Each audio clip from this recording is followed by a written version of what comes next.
Your network is your net worth. Pendapatan yang teman-teman bisa dapat setelah lulus itu sangat bergantung sama kualitas relasi yang dimiliki. Satu orang yang teman-teman harus kalahkan adalah diri teman-teman sendiri versi kemarin.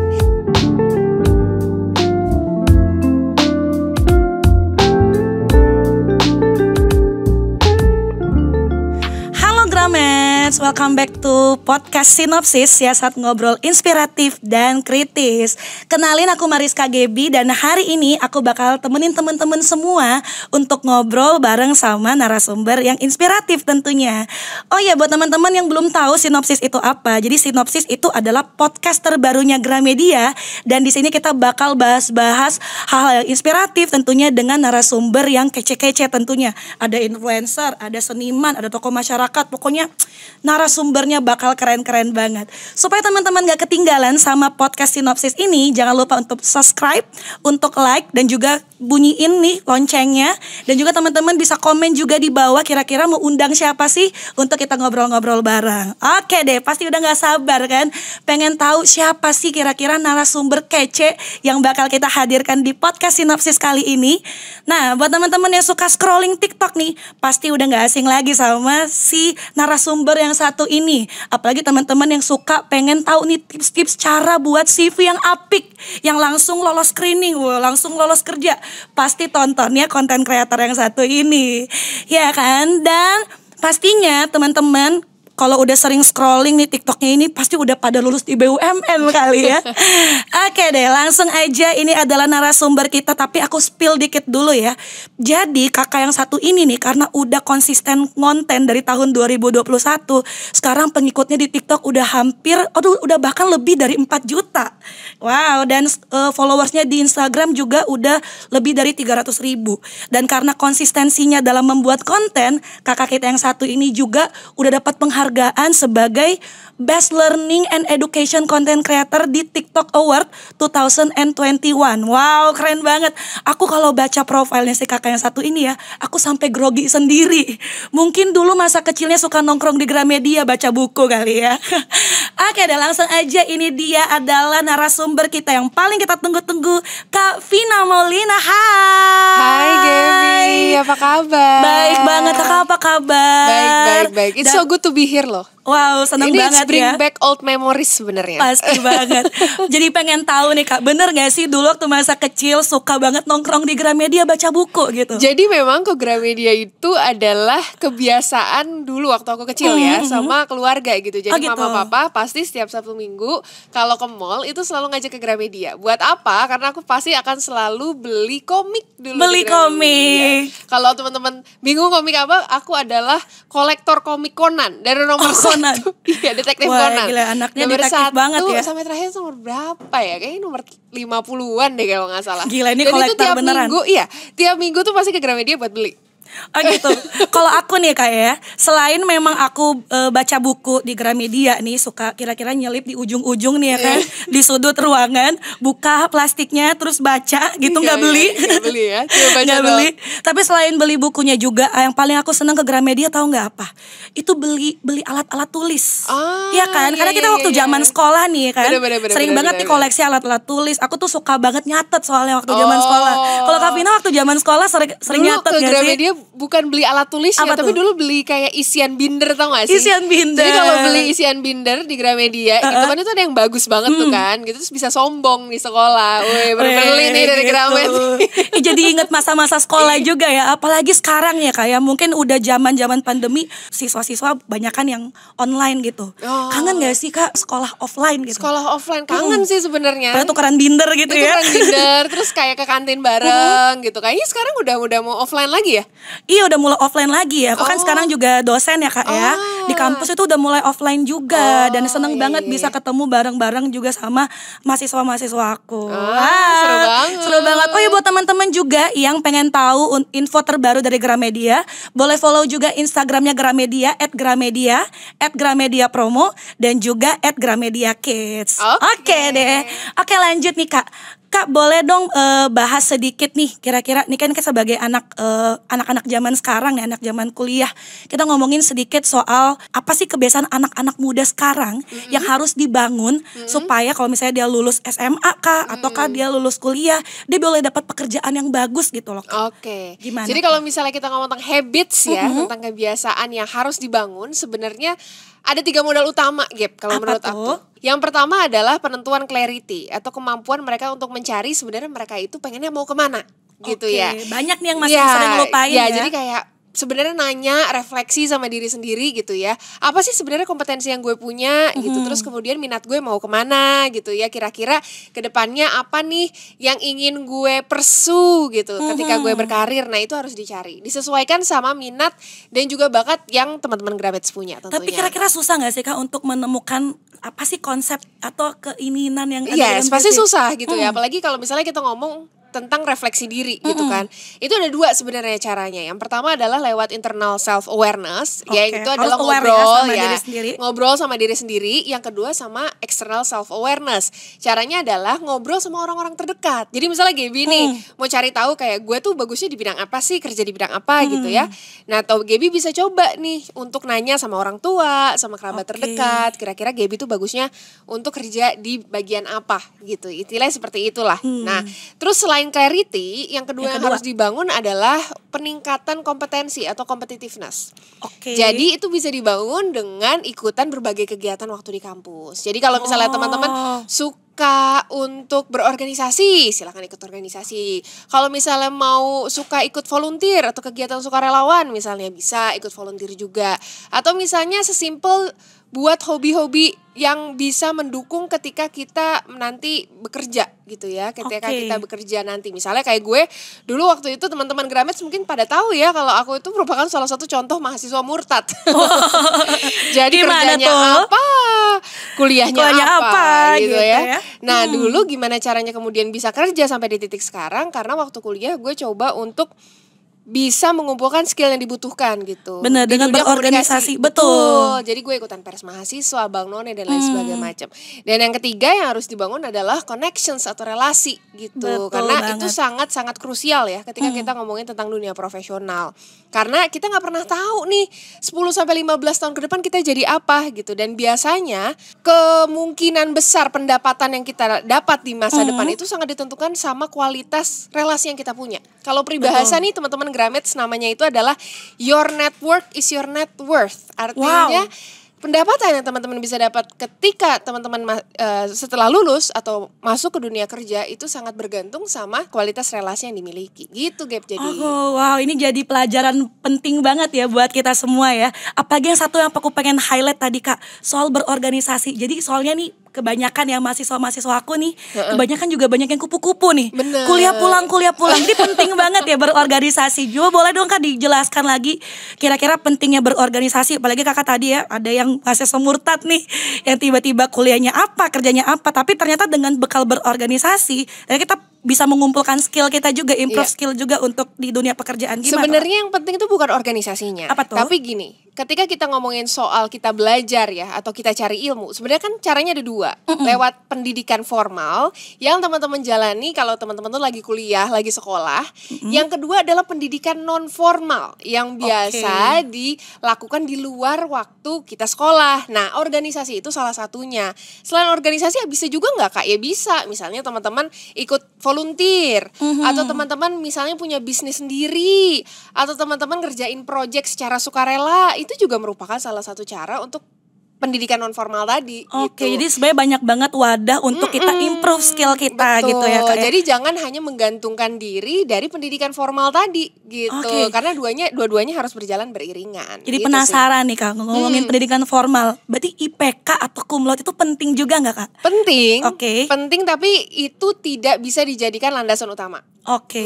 Itu juga harus balik lagi seimbang gitu. Jangan hanya IPK-nya bagus, tapi ketika kita lihat dia profilnya secara komprehensif, ada juga hal-hal lain yang kurang misalnya. Betul. Atau misalnya dia juga aktif banget di organisasi gitu ya. Wah, dia jadi ketua di mana-mana. Dispensasi mulu nih. Iya, tapi pendidikan formalnya nggak bagus gitu kan, sama aja bohong gitu. Jadi dua-duanya harus berjalan beriringan dan seirama gitu. Bener sih, aku juga sering banyak menemukan mahasiswa nih Kak, kegiatannya banyak banget, kayak dispensasi mulu sampai nggak ikut ujian gitu ya. Karena suka sebel tuh sama mahasiswa yang kayak gitu. bener. Tapi ya gitu, berarti kita penting banget nih untuk mengubah mungkin kebiasaan Nah, kita ya betul, sebagai betul. mahasiswa atau sebagai siswa ataupun sebagai pelajar ya. Kita harus tahu nih kira-kira prioritasnya kita kayak seperti apa, kebiasaan-kebiasaan baik yang harus kita bangun seperti apa. Gimana sih Kak tipsnya supaya untuk mengubah nih kebiasaan-kebiasaan buruk, titip absen, suka bolos kuliah, atau misalnya kalau aku nih ya punya kebiasaan dulu sebelum masuk kampus nih, itu 1 jam atau 2 jam sebelum tuh suka baca dulu. Supaya kalau misalnya dosen ngejelasin, aku pengen yang angkat tangan duluan nih. Wih deh. Anak ambis ya. Anak ambis banget nih. Tapi gimana nih untuk mengubah kebiasaan yang mungkin kayaknya mau ke kampus aja udah males duluan. Okay. Udah bete duluan ngeliat muka dosennya gitu. Gimana sih cara ngubah kebiasaan-kebiasaan buruk kayak gitu? Pas banget ya kita lagi ngomongin kebiasaan. Ini juga udah tergeletak gitu ya. Iya, ini nih. Salah satu buku favorit saya, namanya dari James Clear ya, Atomic Habits. Jadi di buku ini sebenarnya ada satu chapter yang aku sangat highlight. James Clear ini kasih satu tips sederhana yang bisa kita pakai gitu untuk membangun kebiasaan baik. Namanya adalah 2 minutes rule.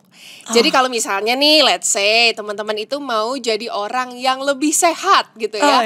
Dimulai dari senang berolahraga setiap pagi.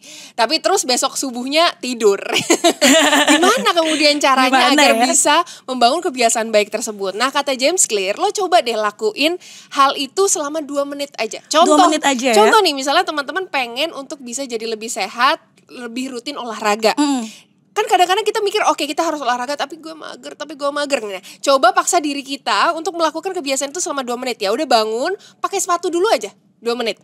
Oh gitu ya. Pakai 2 menit dulu. gak berasa Gak lah berasa. ya. Kalau misalnya abis itu udah gak mau, ya udah lepas lagi sepatunya. Tapi biasanya yang dilakukan orang-orang, kalau kata James Clear adalah setelah mereka melakukan 2 minutes rule itu, mereka jadi kebablasan. Jadi misalnya teman-teman kayak mager untuk kerjain skripsi gitu ya, mager banget untuk kerjain skripsi gitu. Coba Tulis lakuin itu judul selama aja dulu. 2 menit dulu. Tulis aja judul, buka aja dulu, scroll. Tapi akhirnya nanti lama-kelamaan akan ngerjain gitu. Betul, katanya. jadi dimulai dari 2 menit. Karena yang aku highlight juga nih dari Atomic, kan namanya Atomic ya, mungkin hal kecil aja sebenarnya. Nggak perlu, kadang kan orang mungkin berpikir kalau untuk melakukan hal yang besar harus dimulai dari kebiasaan yang besar juga. Ternyata enggak, di buku ini tuh kita belajar bahwa dari kebiasaan yang kecil dulu aja kita bisa mulai, dan kadang juga nggak perlu fokus ke tujuannya, tapi kita ubah identitasnya kita dulu nih. Betul. Wah, keren banget nih. Dia Kita bisa bilang belajar juga katanya atomics atau kebiasaan kecil itu justru compounding efeknya lebih besar di masa yang akan datang gitu. Jadi kalau memang dilakukan secara konsisten ya, secara terus-menerus. Bener banget nih. Jadi gitu catatannya buat teman-teman ya. Kalau misalnya pengen nih mengubah kebiasaan-kebiasaan supaya jadi mahasiswa teladan di kampus mungkin ya, mulai dari 2 menit dulu aja ya. Misalnya bangun tuh jangan lihat handphone gitu mungkin dulu ya. Tapi ada kebiasaan-kebiasaan positif yang bisa kita lakukan. Betul. Dan juga Kak, pengen tanya dong, kalau misalnya sekarang kan banyak nih selain anak-anak kuliah, mungkin gak banyak orang ya yang punya privilege untuk langsung berkuliah. Misalnya dia SMA, dia SMK, atau dia ngikutin beberapa kursus-kursus segala macam gitu. Itu apakah punya kesempatan gak sih Kak untuk kerja di dream company mereka? Yes, jadi ada riset yang dilakukan sama Chronicle of Higher Education pada tahun 2014. Jadi itu lembaga non-profit internasional tentang pendidikan gitu deh pokoknya. Nah, dia tuh melihat kalau misalnya ada seorang kandidat gitu ya, mau melamar ke sebuah perusahaan, faktor apa sih yang pertama kali dilihat gitu. Apakah IPK, apakah bagus-bagusan kampus, atau tinggi-tinggian pendidikan, atau apa gitu. Ternyata setelah disurvei ke beberapa perusahaan notable, nomor 1, 2, dan 3 itu terlihat, yang paling dilihat oleh para rekruter itu adalah seberapa besar si kandidat ini memiliki exposure terhadap dunia profesional yang bisa didapat melalui, yang pertama adalah magang, yang kedua adalah bekerja secara freelance, dan yang ketiga adalah ngerjain project secara sukarelawan. Nah, tadi kalau pertanyaannya adalah gimana caranya kalau kemudian anak SMK, anak SMA mau juga bekerja, apakah memiliki kesempatan yang sama gitu bagi mereka yang juga pendidikannya lebih tinggi tinggi? Jawabannya iya, pasti Pasti iya. dong. Selama proses rekrutmen itu dia bisa memperlihatkan gitu, bukan hanya profil dia itu cocok sama kriteria posisi yang dicari, tapi apakah kemudian dia itu juga memiliki exposure terhadap dunia profesional yang cukup. Jadi bagi teman-teman SMA atau bagi teman-teman SMK nih yang kemudian ngerasa bahwa saya belum sempat nih untuk kuliah gitu. Saya bisa mendapatkan tambahan credentials dari mana? Ya gitu, teman-teman bisa coba untuk magang dulu, atau teman-teman bisa coba untuk kerja freelance dulu, atau bahkan ngerjain project-project yang sekarang udah banyak banget. Dan bisa juga meningkatkan pendidikan lewat non formal tadi. Bisa ikutan Kan course, banyak kursus-kursus juga sekarang ya. ikutan course, ikutan bootcamp gitu yang udah banyak banget deh sekarang. Kalau misalnya dulu zaman aku baru lulus kuliah nggak ada kayak gitu-gitu. Iya ya, sekarang kan udah banyak banget ladang untuk kita belajar, untuk kita improve skill. Aduh, kayaknya ini makin lama makin berat nih daging yang kita makan nih Kak. Mungkin boleh minum dulu kali ya, biar kita lebih santai. Biar otaknya fresh lagi nih. Fresh lagi. Oke, tadi aku sempat baca nih profilnya Kak Vina nih. Kak Vina juga ngelanjutin S2 nih. Yes. Nah, kira-kira boleh kasih tips gak sih buat sobat Gramets nih, kalau misalnya lulus kuliah nih, bagusnya langsung kerja atau S2 nih? Kalau Kak Vina sendiri gimana? Kalau aku jawabannya tergantung tujuannya mau apa. Oke. Boleh langsung S2 kalau kemudian teman-teman ingin berkarir di dunia akademis. Contoh, jadi peneliti, jadi dosen, atau poin jadi profesor. Langsung S2 itu adalah merupakan salah satu langkah yang memang direkomendasikan. Tapi kalau tujuannya adalah bekerja secara profesional, saya pribadi tidak merekomendasikan teman-teman langsung kerja S2 gitu ya. Karena ketika teman-teman lulus S1 terus langsung S2, dan setelah S2 teman-teman itu tidak dilengkapi dirinya sama pengalaman kerja atau exposure di dunia profesional, ketika masuk perusahaan teman-teman masih dihitung sebagai fresh graduate. Bener jadi banget. Gajinya juga fresh graduate gitu. Iya. Jadi gitu ya, bagi teman-teman kemudian yang memang tujuan karirnya adalah untuk berkarir secara profesional, saya merekomendasikan adalah teman-teman kerja dulu 1-2 tahun untuk tahu kira-kira teman-teman itu mau punya spesialisasi pendidikan. Betul. Utamanya ketika ngambil S2 itu di bidang yang mana. Ya, gitu. Jadi jangan cuma pengen ngambil S2 biar keren aja, namanya makin panjang ya. Iya. Tapi memang udah tahu gitu. Oh, ini adalah pekerjaan yang saya mau ambil gitu ya. Untuk biar lebih paham pekerjaannya, ada ilmunya, saya ambil S2 yang sesuai. Dan itu juga dilengkapi dengan pengalaman kerja yang cukup gitu, sekitar 1-3 tahun pengalaman kerja sebelumnya. Nah, itu biasanya jadi lebih solid. Ketika teman-teman pindah perusahaan, gajinya nanti juga tidak lagi gaji fresh graduate. Tapi gitu. gaji berdasarkan pengalamannya. Gitu ya. Dan pendidikan yang lebih tinggi gitu. Bener-bener aku setuju sih Kak. Soalnya aku dulu waktu S1 nih lulus, aku memang udah niat banget nih pengen jadi dosen. Makanya aku langsung lanjutin S2 gitu. Dan jadi aku sekarang fokusnya di penelitian dan S2. Makanya aku jadi dosen gitu. Betul. Dan bener-bener buat teman-teman yang pengen kerja di dunia profesional, lebih baik sih terjunnya langsung ke dunia kerja juga ya. Jadi S2 itu untuk mempertajam ilmunya. Gitu. Nah, karena aku sekarang nih Kak, karena aku abis S1 nih langsung lanjut S2. Terus aku jadi dosen nih. Jadi aku mungkin agak buta nih sama pekerjaan profesi kayak kerja kantoran lah gitu. Boleh gak sih Kak kasih bocoran sedikit kira-kira apa sih yang menjadi bedanya nih job seeker yang dulu nih sama yang sekarang? Jadi kalau menurut aku perbedaan gitu ya, proses pencarian kerja zaman dulu sama zaman sekarang balik lagi ke digitalisasi sih. Jadi kalau misalnya kita flashback let's say 10 tahun yang lalu atau 15 tahun yang lalu, proses pencarian kerja itu kan pain in the ass gitu ya. Teman-teman tuh harus buka koran, terus lihat itunya satu-satu, mau ngelamar itu langsung ke perusahaannya pakai amplop coklat dan lain sebagainya. Nah, sekarang semuanya lebih ke digitalisasi gitu. Jadi semuanya sudah lebih mudah, teman-teman bisa mengerti itu perusahaannya apa, informasinya juga lebih mudah untuk didapat.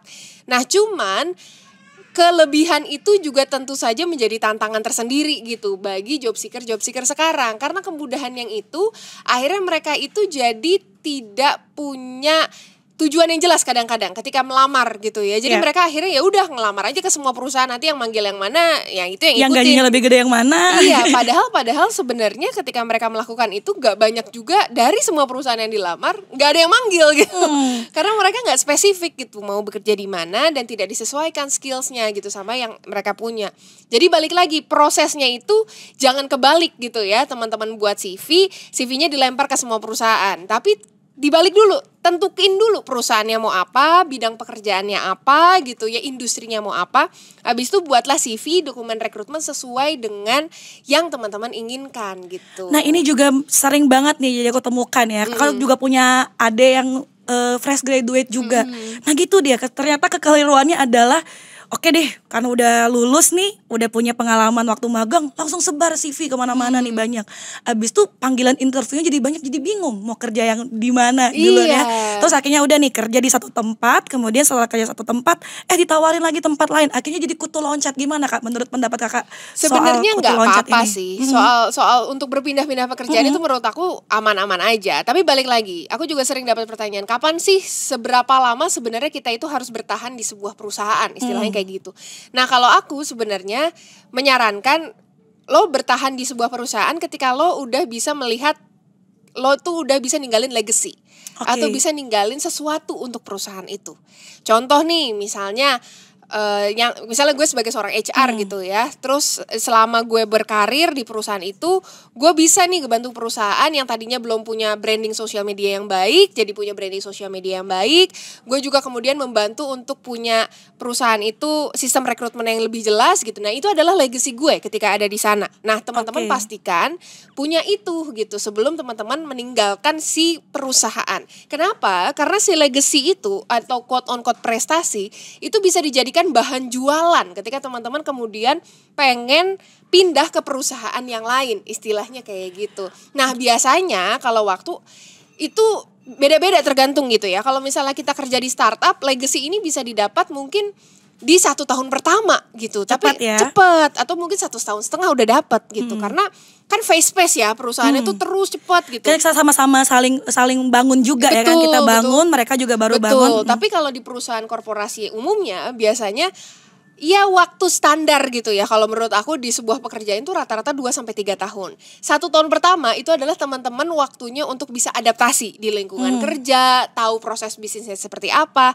Baru di tahun kedua teman-teman baru bisa menilai, oh ini adalah area of improvement nih, perbaikan-perbaikan yang gue bisa kasih ke perusahaan itu, dan pada akhirnya gue bisa ninggalin legacy di sana. Gitu sebenarnya. Oke gitu. Jadi nah ngomongin yang soalnya tadi nih, dia belum ada legacy udah pindah ke sana kemari. Jadi kelihatannya tuh di CV-nya kayaknya banyak banget nih pengalamannya. Itu jadi pertimbangan HR gak sih? Atau mungkin ada tips CV nih, kita selip-selipin dikit. Sebenarnya kalau misalnya pertimbangan HR ya pasti akan kita tanya ya. Kemudian kenapa kamu pindah-pindah gitu dalam waktu singkat. Tapi kalau misalnya dia bisa memberikan alasan yang solid ya gak masalah juga gitu. Tapi memang biasanya kalau di perusahaan sebelumnya dia belum ada legacy gitu ya, itu efeknya adalah peningkatan remunerasi atau gajinya gak terlalu tinggi. Oh gitu. Biasanya sih gitu. Jadi gimana tuh Kak tipsnya supaya kalau misalnya di interview sama si HR nih soal tadi alasan pindah-pindah itu banyak, gimana nih cara tipsnya supaya conversationnya bagus nih sama HR-nya? Balik lagi ya teman-teman bisa bilang jujur dan diplomatis aja gitu ya. Karena memang saya mencari misalnya tantangan baru gitu, atau karena memang bisnis perusahaannya berubah. Itu ada faktor internal dan faktor eksternal. Atau misalnya karena saya ingin mencari bidang pekerjaan yang lebih saya suka, misalnya hal-hal seperti itu juga nggak masalah gitu. Tapi balik lagi itu memang harus jujur gitu ya, sesuai yang teman-teman inginkan. Jangan hanya pindah karena ya udah saya pengen untuk bisa dapat based slowly on remunerasi gitu. Ya balik lagi teman-teman harus bisa lihat teman-teman tuh punya kompetensi apa, dan kompetensi itu bisa ngasih perusahaan yang teman-teman apply itu apa gitu sih sebenarnya. Oke udah gila nih, makin seru aja nih perbincangan kita dengan Kak Vina. Boleh diminum lagi mungkin biar sobat-sobat Gramet saya di rumah juga gak kehausan ngelihat kita ya. Kayaknya daging semua ini isinya. Ya semoga walaupun singkat tetap bermanfaat ya. Benar banget. Dan balik lagi ya, untuk supaya bisa jadi misalnya pekerja yang baik, atau misalnya kita bisa lolos interview jadi mahasiswa yang baik juga, itu dimulainya dari kebiasaan yang baik juga. Dan gak usah banyak-banyak dulu, sedikit demi sedikit juga ya. Dan di Atomic Habits ini juga ada part yang aku suka banget ya. Apa dimana tuh? James Clear tuh bilang bahwa yang namanya kebiasaan sih sebenarnya, bukan kebiasaan baik atau kebiasaan buruk. Kebiasaan itu bisa dibangun lewat konsep habit stacking gitu ya.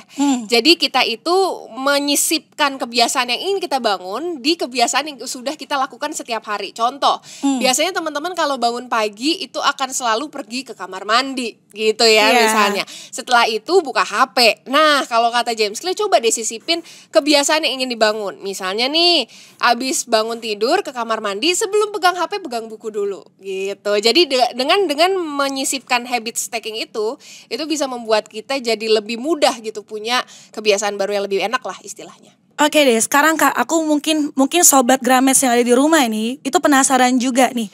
Kan kita kalau bikin CV mau lamar kerja gitu kan, itu biasanya teman-teman tuh suka melampirkan porto-porto mereka yang bagus-bagus nih. Kira-kira itu udah menjamin gak sih Kak dengan porto yang bagus itu, atau mungkin ada tips lain supaya bisa lolos screening nih? Oke. Jadi kalau proses rekrutmen sebenarnya ya teman-teman. Proses rekrutmen secara umum, aku tuh sering ibaratkan proses kita cari kerja itu layaknya kita lagi PDKT sama gebetan. Waduh. Kalau kita lagi PDKT sama gebetan, apa sih sebenarnya yang lo lakuin coba Geb? Kalau misalnya lo lagi PDKT sama gebetan? First impression kali ya. First impressionnya mungkin ubah penampilan mungkin. Atau lo pasti akan coba untuk mencari tahu banget tentang si doi. Oh ya itu penting juga ya kan? Lo akan menjadi sebagai FBI dadakan. Iya betul.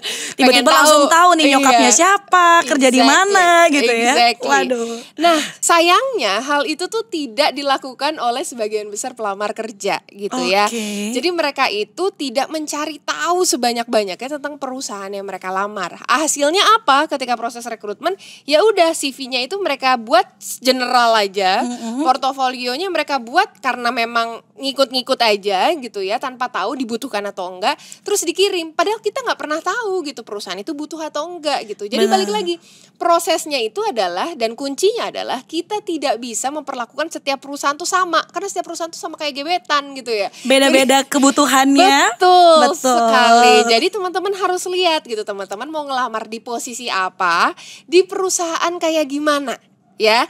Nah itu baru dilihat nih di perusahaannya. Let's say ngelamarnya adalah sebagai seorang graphic designer di perusahaan penerbit komik misalnya gitu ya, udah pasti dong butuh portofolio. Karena dia kan pasti dilihat ya kan, apa saja karya-karyanya yang dia inginkan. Tapi kalau ngelamarnya jadi auditor misalnya di perusahaan pembuat tepung, apakah perlu portofolio saya tanya?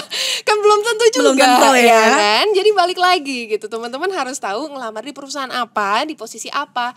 Nah dokumen rekrutmennya itu harus disesuaikan gitu ya. Jadi nggak perlu banyak-banyakin porto nih tapi ternyata nggak sesuai. Betul. Tergantung apa yang dicari dulu ya. Kalau misalnya gebetannya nyarinya yang kayak yang A, ya udah jadi A aja. Jadi A aja. Ngapain nih susah-susah jadi B gitu ya. Benar. Nah, mungkin teman-teman Gramets juga yang di rumah masih bingung nih Kak, cara cari kerja karena mereka udah lama nganggur nih. Kalau kayak gitu kayak gimana nih? Kalau tadi kan fresh graduate nih, oke, mereka punya pengalaman atau punya porto. Kalau udah lama nganggur, tiba-tiba ditanya nih sama HR, kok ini kamu kayaknya udah 3 tahun ya, nggak ada pengalaman kerja, ngapain? Nah itu enaknya jawabnya gimana tuh? Jadi balik lagi, kalau misalnya teman-teman nganggurnya lama gitu ya, biasanya kan yang pertama adalah karena gak dapat kerja gitu ya. Bilang aja karena memang beberapa lamaran saya atau aplikasi saya masih dalam proses gitu. Oh gitu. Ya kan? Atau misalnya nganggur lama karena memang ada kesehatan gitu, ada urusan alasan kesehatan. Ya bilang gitu, karena memang ada alasan kesehatan yang saya memutuskan untuk bisa break sebentar dari dunia kerja misalnya.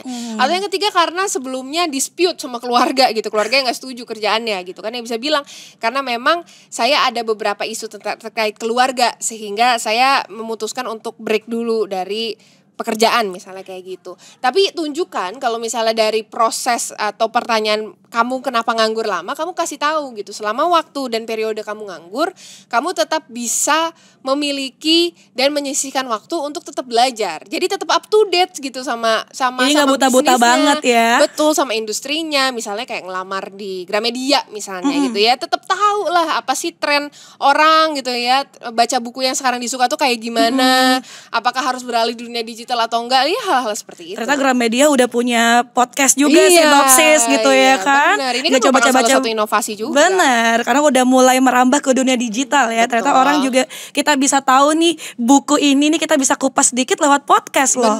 Kalau misalnya pengen tahu lagi ya kita beli bukunya. Gitu ya. Oke deh, ngomongin soal buku kita udah mulai lebih dalam lagi Kak mengupas soal buku ini, karena kebanyakan nih teman-teman yang pengen cari kerja, pengen berkualitas nih sebagai seorang pekerja nih mungkin ya, itu harus dimulai dengan kebiasaan-kebiasaan yang baik. Kira-kira ada nggak sih bagian-bagian yang Kakak mau highlight lagi dari buku ini yang bisa di-sharing ke teman-teman sobat Gramets?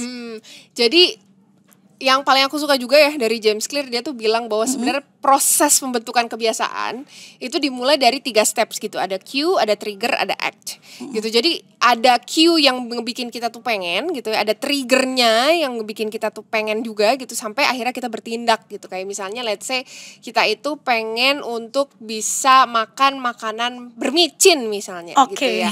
Nah itu biasanya karena ada kebiasaan-kebiasaan sebelumnya yang sudah pernah kita lakukan gitu. Nah untuk bisa membangun kebiasaan baik dan juga memutus mata rantai kebiasaan buruk, ya kita harus ngelihat dari 3 faktor itu, dari cue, dari trigger, dari act. Gimana kemudian kalau misalnya let's say teman-teman mau menjadi pribadi yang sering baca gitu. Tapi ketika teman-teman sampai rumah, bukunya itu selalu ditaruh di lemari paling atas, nggak bisa dilihat. Gimana ceritanya teman-teman bisa cue kan? Bisa ada petunjuk ya. Ada petunjuknya gitu. Jadi harus bisa visible cue-nya ini gitu. Sama halnya kalau misalnya teman-teman ingin mengurangi ketergantungan terhadap makanan-makanan manis. Tapi ketika sampai rumah yang ada di meja adalah makanan-makanan manis. Gimana ceritanya? Gitu. Iya, gimana caranya teman-teman bisa mengurangi kebiasaan buruk tersebut gitu. Jadi menambahkan dan menghilangkan cue ini sangat penting sebenarnya. Kalau misalnya teman-teman kemudian tadi ya, kemudian ingin membiasakan kebiasaan baik dan juga menghilangkan kebiasaan buruk. Oke, itu aku juga suka banget tuh yang bagian 3 itu, ternyata simple sih sebenarnya, tapi susah-susah gampang juga ya.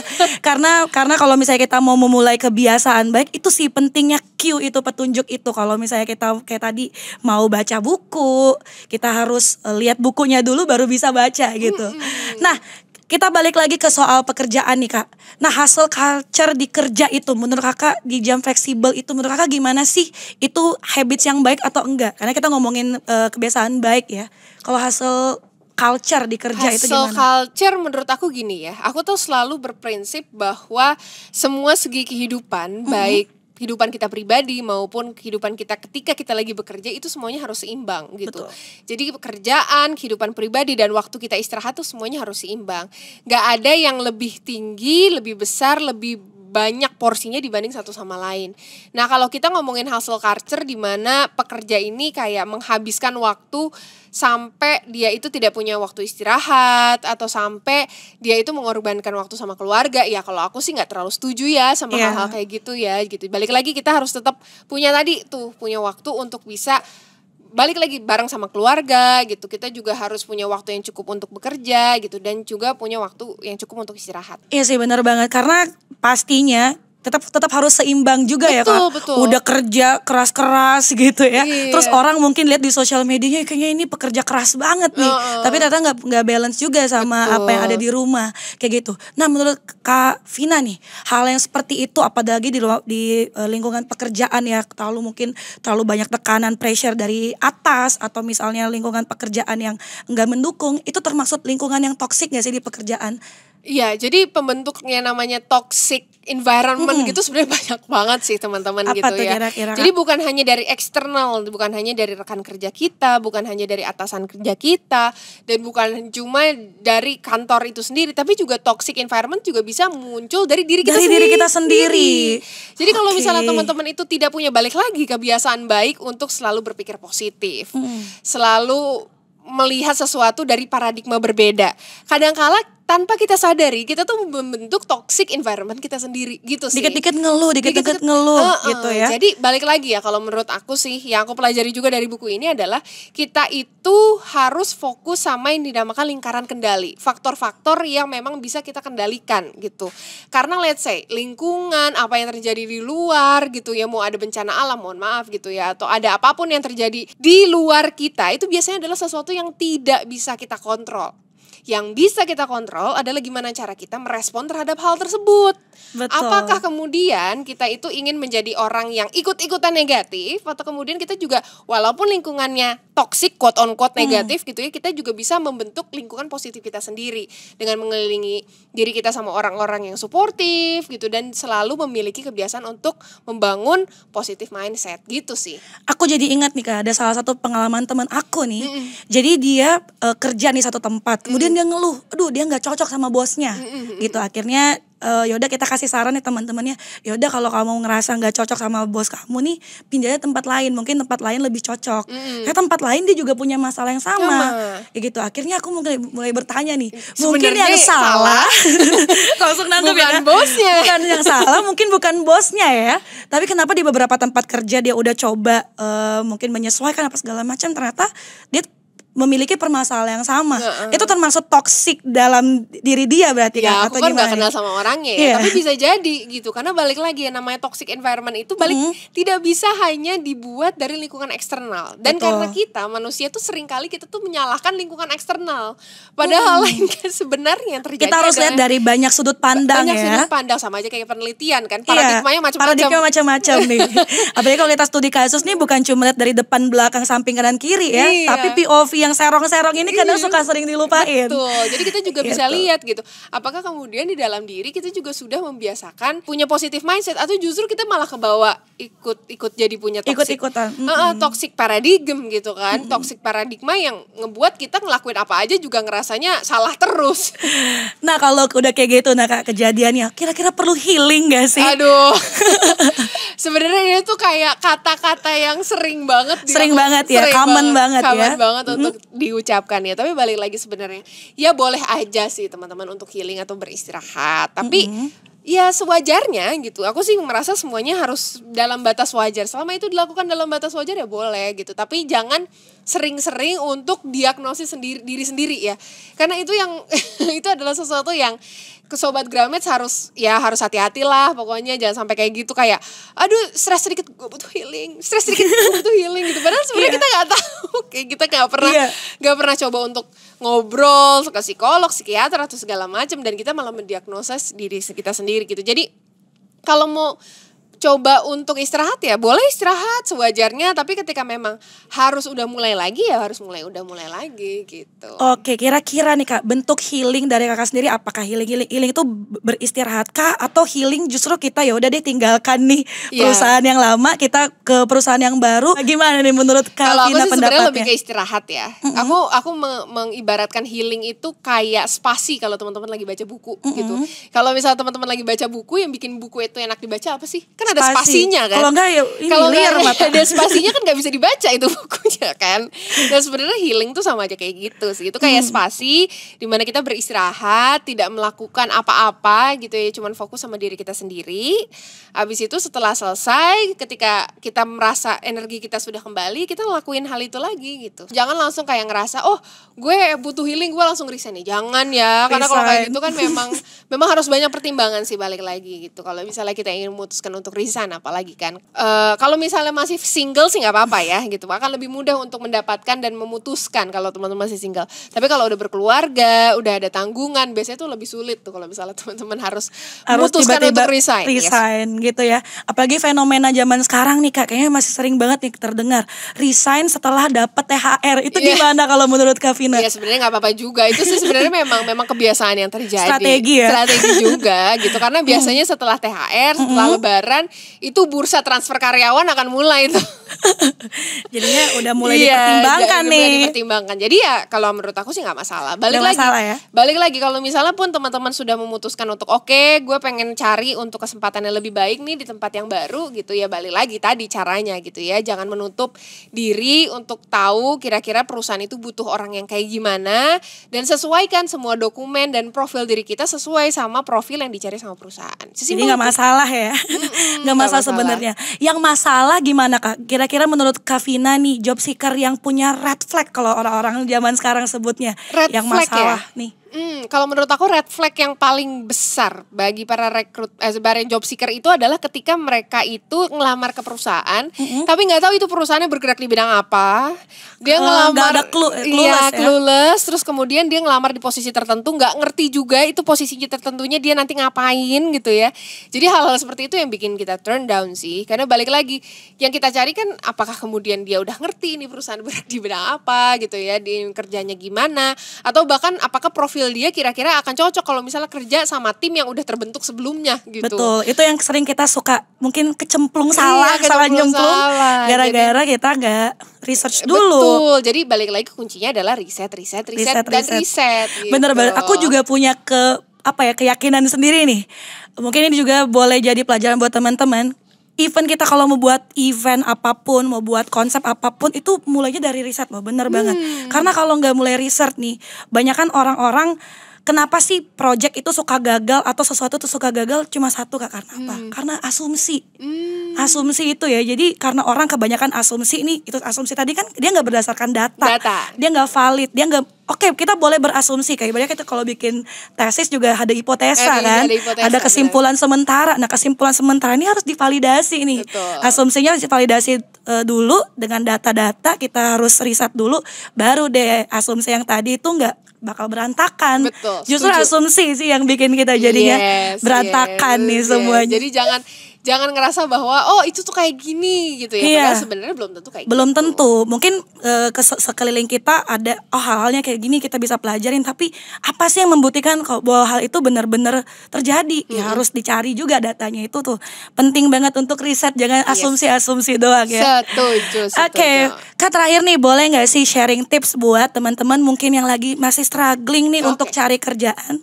Yes, jadi aku mau kasih tahu aja ya sama Gramets dimanapun teman-teman berada gitu. Kadangkala kalau teman-teman udah menjadi seorang job seeker, salah satu musuh terbesar teman-teman itu adalah rasa insecurities gitu, rasa bahwa gue itu kayaknya udah melakukan semua hal, kok kayaknya gak cukup ya. Temen gue yang kemarin waktu kuliahnya kerjanya tidur doang, kok malah cepet dapat kerja gitu, biasanya kan kayak gitu ya.